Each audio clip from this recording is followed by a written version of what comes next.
Hello साथीहरू, good evening. तपाईहरुकोतिर मौसम कस्तो छ त अहिले? बेलुकाको यता हेर्नु गाइजहरु, कस्तो छ मौसम? पुरै कुहिरो लागेर बिजोक छ, केही हेरिदैन। ऋषि बाबु,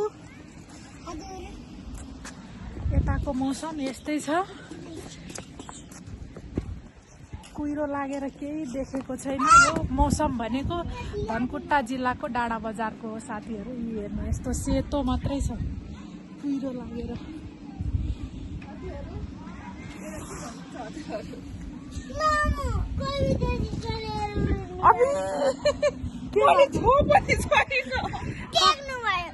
के हुँदैन, ल्याउनु उडाइदिन्छु। हावा पनि कस्तो चिसो चलेको छ बाबा साथीहरू, धेरै हावा चलेको छ साथीहरू। अब हामी गएको है, चिसो भइरहेछ। जाउँ।